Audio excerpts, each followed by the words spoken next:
Hello all, இன்றைக்கி VM கிச்சனில் நம்ம பார்க்க போகிற ரெசிபி இந்த சம்மருக்கு சில்லுன்னு ரொம்ப சூப்பரான ஒரு கூல்ட்ரிங்க் தான். Mint lemonade.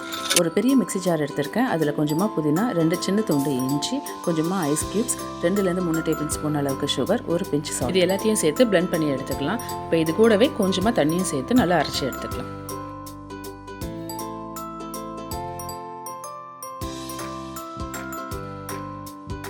ஒரு ஜூஸ் கப்பில் ஒரு எலுமிச்சை பழத்தோட சாறை பிழிஞ்சு விட்டுக்கிறேன். இது கூடவே நம்ம அரைச்சி எடுத்துருக்க புதினா இஞ்சி ஜூஸையும் சேர்த்துக்கிறேன். இதை ஃபுல்லாக சேர்க்க வேண்டாம், இதில் எவ்வளோ தேவைப்படுமோ அதை மட்டும் சேர்த்துக்கலாம். சேர்த்துட்டு இது கூடவே கொஞ்சமாக ஐஸ் க்யூப்ஸும் சேர்த்துக்கிறேன். இப்போ இதில் ப்ளெயின் சோடா சேர்த்துக்கலாம். சோடா இல்லைன்னா நார்மல் ப்ளெயின் வாட்டரும் சேர்த்துக்கலாம். ஃபைனலாக சுகர் செக் பண்ணிக்கோங்க. சுகர் வேணும்னா இன்னும் கொஞ்சம் ஆட் பண்ணிவிட்டு நல்லா மிக்ஸ் பண்ணிக்கோங்க. இப்போ சூப்பரான மின்ட் லெமனேட் ரெடி ஆகிடுச்சு. உங்களுக்கு இந்த வீடியோ பிடிச்சிருந்ததுன்னா லைக் பண்ணுங்கள், ஷேர் பண்ணுங்கள். விஎம் கிச்சன் தமிழுக்கு சப்ஸ்கிரைப்